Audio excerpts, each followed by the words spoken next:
So good morning, good afternoon, and good evening, guys, based on the time zones you all are coming from. So the main agenda for today's session is we are going to discuss on the compute domain offered by AWS, why we have to use AWS Lambda, what exactly it is, what are different available SDKs, and how we can use Lambda with the Eclipse IDE.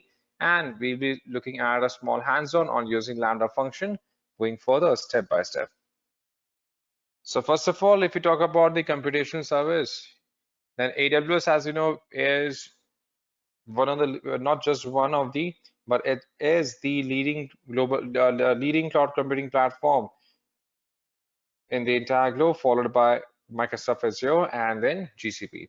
So AWS started back in 2006, and since then it has been the leading platform for cloud computing, where it offers more than 150 plus services as of now, which ranges from IoT, blockchain, from the computation services, database services, storage services, on multiple AR, VR, on gaming, on IoT. So there are multiple components on which AWS is providing the services. The total number is more than 150 plus. And they all are completely structured over the cloud platforms. That means we don't have to worry about provisioning any service. If we have an application, we can directly choose the configuration of servers that we need, and then we can get our application deployed on top of AWS resources. Same way, we can have the entire storage services based on category, based on usage that we can get started with. And AWS has multiple domains, multiple categories of services. One of them is the computation services. So these are main three services offered by AWS in terms of computation. First of all, we have AWS EC2. So basically, EC2 is like a virtual cloud service. It's like a virtual server. Let's say when we are trying to deploy the application, obviously that application needs a server. Without a server, it cannot run, correct? So same way, EC2 is a virtual server that we can deploy like a virtual machine, where we can choose our own number of cores, the amount of RAM. We can choose the image as a base operating system.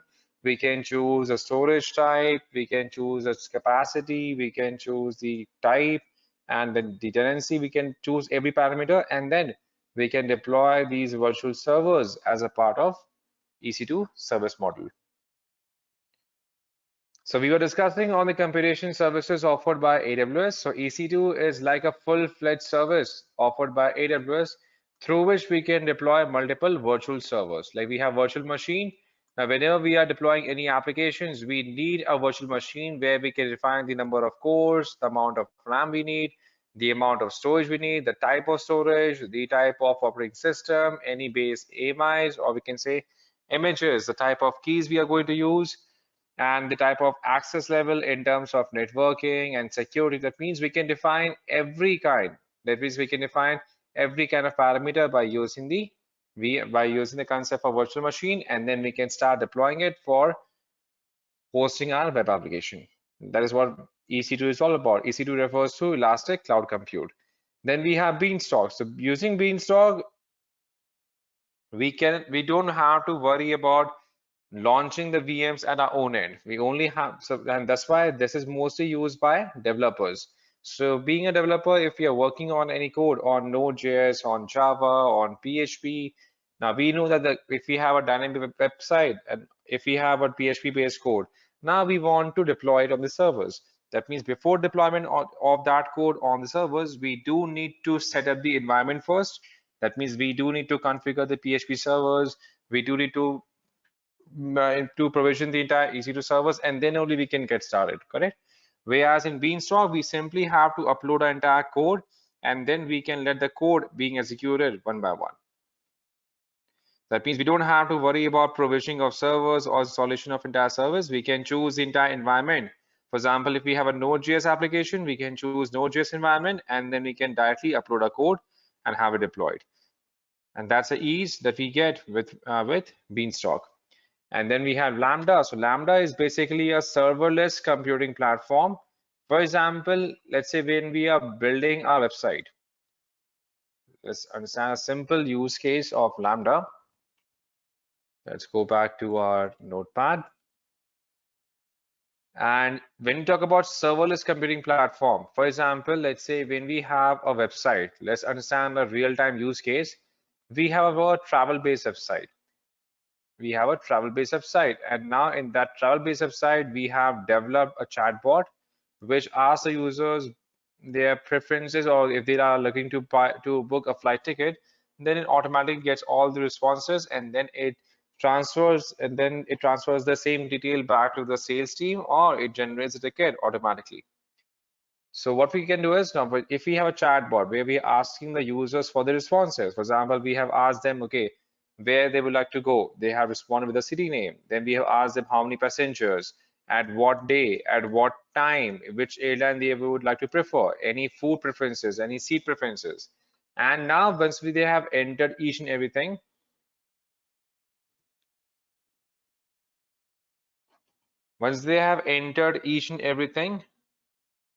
then we want this entire piece of information to be sent either to the sales team, or we want them to be transferred to the CRM, or we want it to be processed and then it has to be sent to the let's say a ticket management system, so that based on whatever responses they have recorded, we can generate a ticket and then we can send the ticket along with the payment link as well. Correct? So here we can choose now. For this entire use case, we need a processing system. We need to process the piece of information and then we have to deliver it, correct? So there are two ways of doing that. Either we can go ahead and deploy a full-fledged server, that is EC2. We can deploy a full-fledged server for EC2, and then we can process the request from EC2. But when we are deploying EC2, we have to deploy it by each and every component. That means we have to define the image type, the instance type. We have to configure the entire options for provisioning of servers. We have to choose the storage, the key. We have to do everything, correct? Whereas, and EC2, as you know, is built on an hourly or second basis. For example, let's say we had deployed the EC2 instance, then we are built on the terms of every hour or every second, depending upon the instance type that we have deployed, correct? And the moment our servers are on we have to pay for the entire durations our servers have been up and running, even though they have been idle, but as long as they are running, we have to pay for it. And for example, suppose if processing this entire request takes only 10 seconds, and we are processing only 5 requests or we can say every hour. Now using the chatbot, we are processing only 5 requests every hour, and a single request, let's say it takes up to 10 seconds, right? That means in every hour we have a requirement of computation of how much time? Only 50 seconds we need to process in complete hour. That means if we keep our EC2 instance idle, then just for processing requests for just 50 seconds, we need to pay for a complete 1 hour of idle time for EC2, correct? That means now that means that's the another way of handling the entire processing request by using the service named as Lambda. So this is a symbol for Lambda. So using Lambda, we can have the entire processing done. So Lambda is basically a serverless computing platform. When we say serverless, it does not mean that there are no servers here. Obviously, the processing has to be done through servers. But here we don't have the requirement of deploying the servers at our own end. We can have the entire services deployed, or we can say taken care by Lambda itself. And then we can simply use Lambda to process the computation request. And suppose that if the request was processed only for 5.4 seconds, that means we have to pay only for 5.4 seconds, nothing less, nothing more than that. If we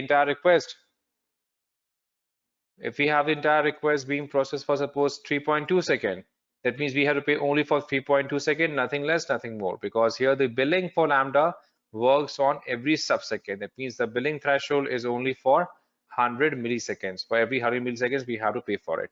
So that's how it becomes a much better, much easier, and much more efficient manner in which we can have this kind of processing done by using the serverless computing platform, that is Lambda.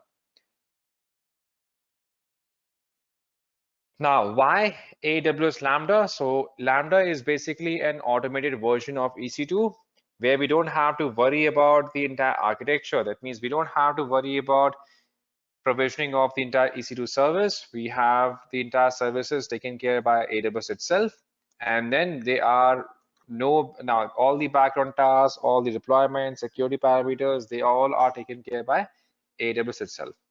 And that's why Lambda is treated like a serverless computing platform, meaning that the developers, they don't have to worry about which AWS resource to launch or how will they manage them. Being a developer, we only have to worry about uploading our code to Lambda and then simply running it. That's it. We don't have to worry about any other component when we are working on it. And Lambda is also offered as multiple SDKs as well. So Lambda is also supported, right? Lambda is also supported by multiple SDKs. SDKs as in software development kits. For example, let's say when we want to publish, when we want to use Lambda, then we don't have to even come out of our development environment. We can directly use the toolkits offered by both, by Lambda and as well as by, let's suppose if you want to use Lambda or Beanstalk, then we have a toolkit available. That means we can install the toolkit for Eclipse, for Visual Studio Code, and then we can get started automatically. That's the ease which we get by using AWS Lambda services. So we can use both. We can use the SDKs available for Eclipse and as well as for Visual Studio Code as well. All right. So first of all, let's see how the entire Lambda works and how we can create a function out of it and how we can launch it. Now, first of all, let's see how the entire Lambda service is structured. And there are multiple IDs that we can use in order to get started. Like we have Eclipse. We also have Eclipse. We also have Visual Studio Code as well. So we have SDKs available for both. If we want to use any of these, we can get started. For example,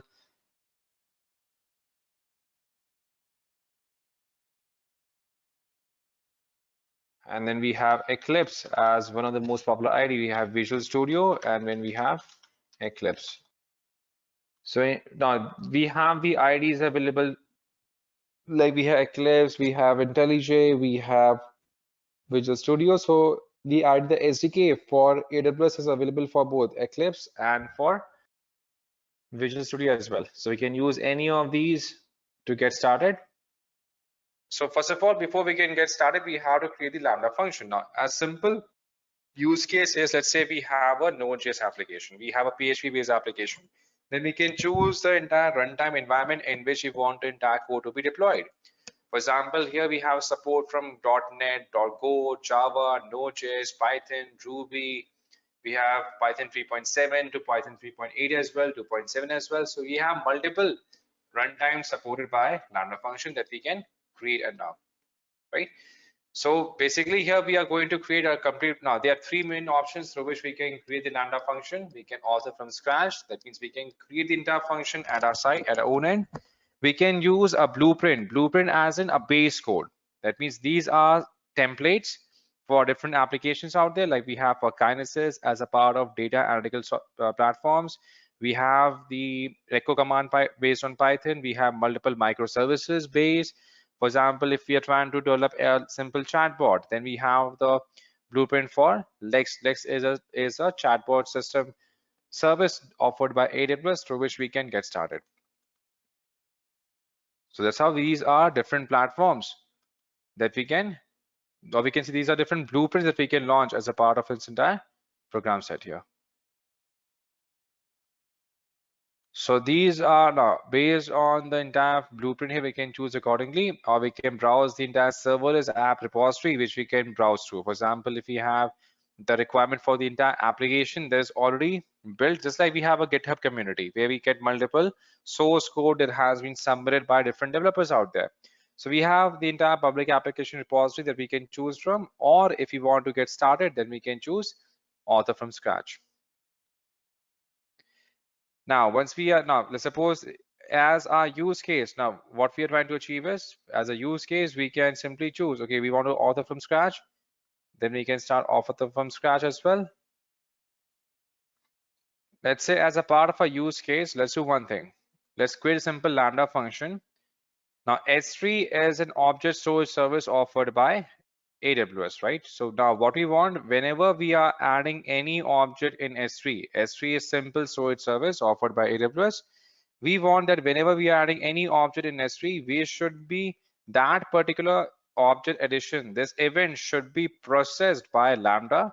Whenever we are adding any object, this entire event should be processed by Lambda, and then we should be receiving an email stating that an object has been added into our bucket so that we can take necessary actions. So again, this is also an event-based process request. Whenever we are adding any object into our S3 bucket, we want the entire event should be processed by Lambda service, and then it should be sending out an email through which we should be getting notified if anything has to be added here. All right. So now we can erase this up. We have an S3 bucket, and now we want to make sure that whenever any object is added to S3, that particular event should be processed via Lambda, and then we should be receiving an email by this entire Lambda function. This is something that we are going to achieve as a part of our hands-on. So before we can achieve this, we have to create a function first. So for creating that function, we can come down to our Lambda service. Now here, first of all, we have to create the functions and all. We can start from scratch. We can choose the Lambda function and then we can start from scratch. That means we want to start from scratch itself. Just a moment. So first of all, we have to search for Lambda. We can click on create function. We can author from scratch. Let's give it a name as S3 notification. Let's name it as S3 notification because we are going to add the object in S3 and that's how we are going to respond. And now here we can give the function a name as S3 notification. Then we can choose the entire runtime environment. For example, we have a program code already written in Python, in Node.js, in Java. We can choose the entire runtime environment. Let's say we choose Node.js for now, as we have the application code on top of Node.js. And then we can click on create function here. Once we are done, we can click on create function. So as you can see, this entire function is currently created. Now we can scroll down, we can choose entire runtime. Even after choosing runtime beforehand, we can also change the runtime at any point of time. For example, we have a complete function package in Java, then we can choose Java 11 and then we can upload the function package. If we want to write the code in Python, we can write the entire Lambda function in Python itself. If we want to run the code for Node.js, we can define the code in Node.js as well, right? And in here, we have to create the function here. So we already have a function pre-configured here that we can use. Now, currently we have an application code on top of Lambda. So here we can choose the region in which we want to start working on. For example, currently we have defined AP South Pan. Currently we are in North Virginia, correct? So obviously we have to change the region in which we are creating the function. So first of all, if we are in North Virginia, we also have to change the region code. Now, North Virginia is US-East 1. So we have to make sure that the region is correct, because again, if we have a different region selected and we are deploying the function in some other region, then that will create issues, correct? So here we have to make sure that these both remain same. And then here we have to add, now here we have the entire function created so that now this function will be sending out an email. Just a moment. So this function is going to send out an email having here where we can define the entire body as in the message body. Here we can define the subject, whatever we need to define. And for sending the email, we have to enter the email address that we have verified using any other service offered by AWS, namely SES. So here, let's say we want to send out an email, we can specify the email address. Let's say we want to send the email to us. We can, in source, we have to define the recipient's email address. The code here, now here we can define the to address. Let's say we enter our own address to receive this email. And now this is an email that we send as the to address. And here we have to enter the address of the recipient. Let's send it to ourselves as a part of our hands-on. Now, as a good practice, we should always be saving the code once we are done. And then we can click on save function. Remember, the entire code has to be correct, because even if there's a slight mistake in the entire code, the function is not going to be saved. Now, once we have the function created, then we can test the function as well. If you want to test it, we can choose the event template. We can create the entire event. Let's say same way we create the entire Selenium testing script. So here we can choose the entire event type, or we can choose any of the event template. For example, here we are testing for S3 for put request. So here we have the entire testing template already available. If you want to use this one, then we can use it, or we can customize it exactly as per the requirement. Now, if you want to use it, we can click on create. We can name this as S3 test. Okay.